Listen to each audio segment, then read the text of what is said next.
Dear students, welcome to philosophy tuition. আমরা একটার পর একটা ন্যায় অনুমানের বৈধতা বিচার করছি। আজকেও আমরা একটা ন্যায় অনুমানের বৈধতা বিচার করব।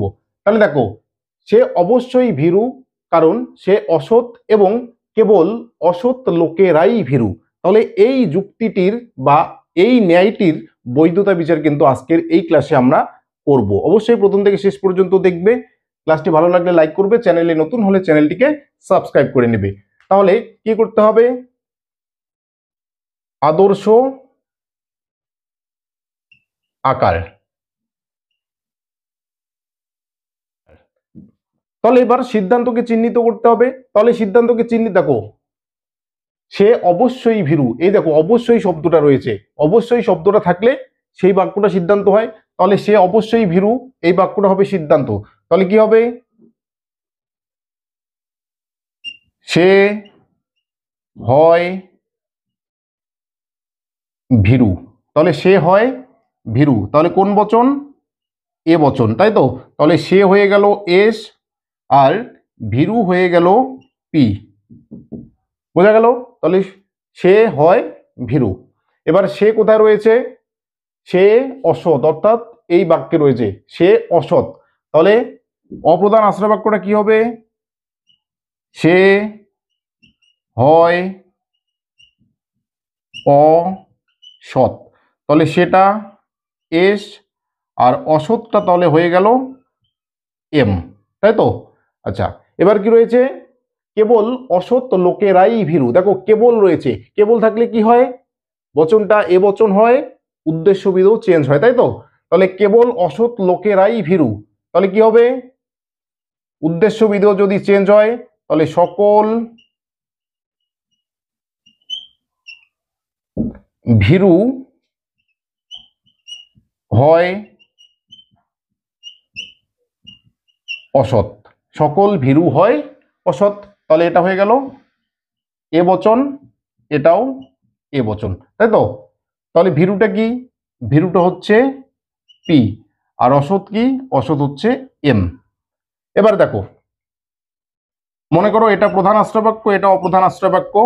এবার এম কোথায় রয়েছে? দেখো প্রধান আশ্রয় বাক্যের বিধেয় স্থানে এম রয়েছে, আবার অপ্রধান আশ্রয় বাক্যের বিধেয় স্থানে এম রয়েছে। তাহলে এরকম হলো, তাই তো। তাহলে এরকম হওয়া মানেই হচ্ছে কোন সংস্থান? এরকম হওয়া মানেই হচ্ছে দ্বিতীয় সংস্থান। তাহলে আমরা এখানে সংস্থান উল্লেখ করি। সংস্থান হচ্ছে দ্বিতীয়। তাহলে মূর্তি কি? মূর্তি হচ্ছে এ এ এ। এরপরে চলো দোষ। দোষটা আমরা পরে লিখি বিচার। তাহলে দেখো, হেতুপদকে একবার ব্যাপ্য হতে হবে। হেতুপদকে একবার ব্যাপ্য হতে হবে। ব্যাপ্য হয়েছে কি? এ বচন। এ বচনে হেতুপদ বিধেয় স্থানে আছে, বিধেয় স্থানে ব্যাপ্য করে না, এ বচন বিধেয়কে ব্যাপ্য করে না। আবার অপ্রধান আশ্রয় বাক্য এ বচন, এ বচনের বিধেয় স্থানে আছে, এখানেও কিন্তু হেতুপদ ব্যাপ্য হয়নি। তাহলে ন্যায়ের নিয়ম ছিল যে হেতুপদকে একবার ব্যাপ্য হতে হবে, কিন্তু এখানে হেতুপদ প্রধান আশ্রয় বাক্য এবং অপ্রধান আশ্রয় বাক্য উভয় আশ্রয় বাক্যের বিধেয় স্থানে থাকায় হেতুপদ কিন্তু একবারও ব্যাপ্য হয়নি, অর্থাৎ ন্যায়ের নিয়মকে কিন্তু লঙ্ঘন করেছে। তো হেতুপদ যদি একবারও ব্যাপ্য না হয় তাহলে ন্যায়টিতে দোষ দেখা যায়, যে দোষটাকে আমরা বলি কি?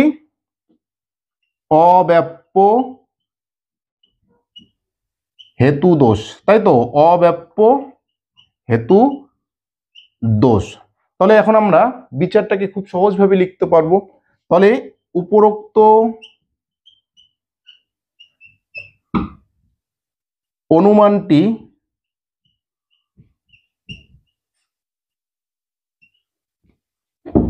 অবৈধ, তাই তো। উপরোক্ত অনুমানটি অবৈধ। কেন অবৈধ? ন্যায়ের নিয়ম অনুসারে, ন্যায়ের নিয়ম অনুসারে হেতুপদকে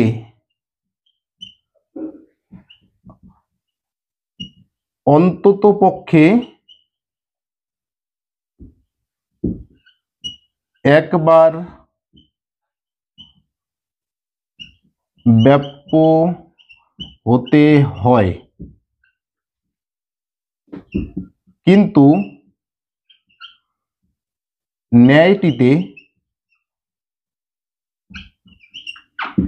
ন্যায়টিতে হেতুপদ, আচ্ছা হেতুপদ কি?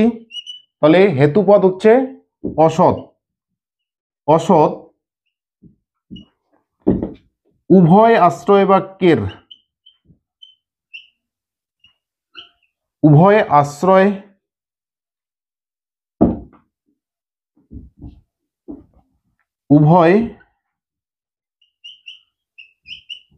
আশ্রয়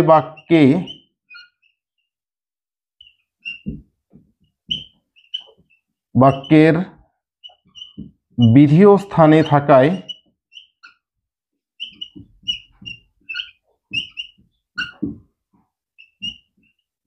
একবারও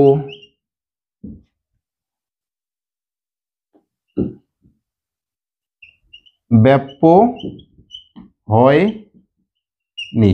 তাহলে উভয় আশ্রয় বাক্যের বিধেয় স্থানে থাকায় একবারও ব্যাপ্য হয়নি। কেন? কারণ উভয় আশ্রয় বাক্য হচ্ছে এ বচন, আর এ বচন বিধেয়কে ব্যাপ্য করে না।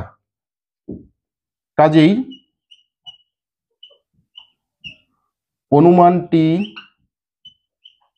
অনুমানটিতে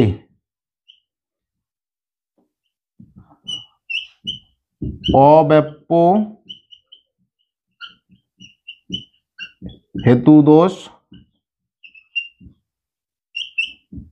হেতুদোষ ঘটেছে। তাহলে এরকম করে কিন্তু করতে হবে। বোঝা গেল? আচ্ছা চলো নেক্সট ক্লাসে আমরা আরো এরকম ন্যায়ের বৈধতা বিচার করব।